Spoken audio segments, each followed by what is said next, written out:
A man reaches home one morning and tells his wife that he had stayed at his friend's house the previous night. The wife is not convinced. She calls his 10 best friends. 8 of them confirm that he had stayed over at their place, and 2 insist that he was still there. Hello and welcome to Just Pauses.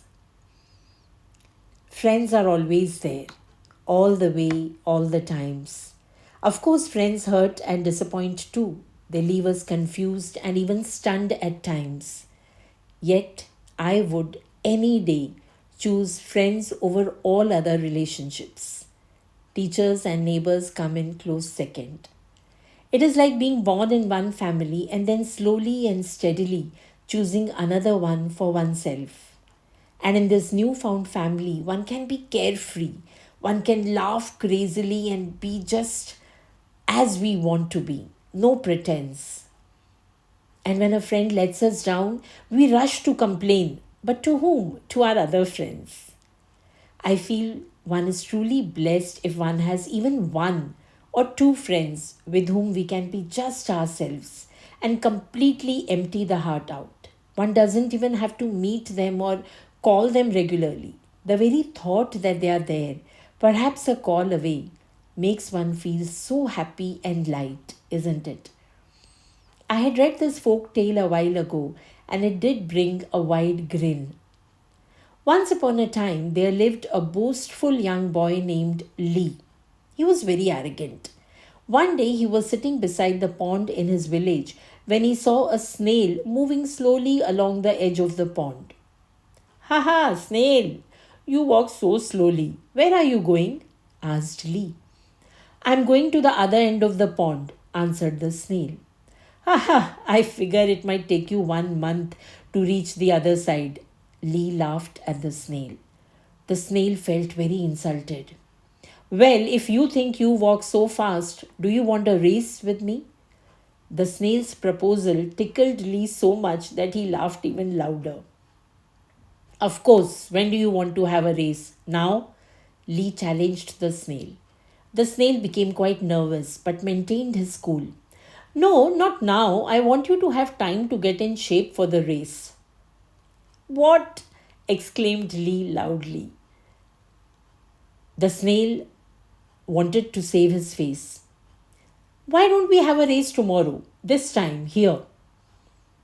"Sure," said Lee. The snail became a little worried though about the race. He immediately rushed to his fellow snails, his friends, to take their advice. And all his friends were more than happy to help their friend outwit the arrogant boy. The next day, the snail was waiting at the edge of the pond for Lee. When Lee arrived, the snail said, "Lee, since I am so small, it might be difficult for you to see where I am in the race. So why don't you call my name after regular intervals, after you have run for a while, and I will answer your call. You can call out loud, 'Snail,' and I will answer, 'Cook.'" "All right, let's rehearse," agreed Lee. "Snail, cook," answered the snail. Then the race began. The snail began to move slowly, and Lee ran off as fast as he could. After a while, he looked back and could not see the snail, so he called, "Snail, cook," came the snail's answer from way ahead of Lee. "How can that snail go so fast? He's ahead of me. I have to run faster. I'm sure I can catch up with him easily," said Lee confidently to himself. He ran and ran and ran as fast as he could. After a while, he looked back and could not see the snail. So he called, "Snail, cook," came the snail's answer from way ahead of him. Lee began to feel a little concerned. "Oh no, he's ahead of me again. I have to run faster. I think I can still catch up with him." So he ran and ran and ran as fast as he could. After a while, he called, "Snail, cook," came the snail's answer from way ahead of him. Lee became so exhausted and worried. "Oh no, not again. He's ahead. I have to run even faster now," he told himself. So he ran and ran and ran until his legs could no longer carry him.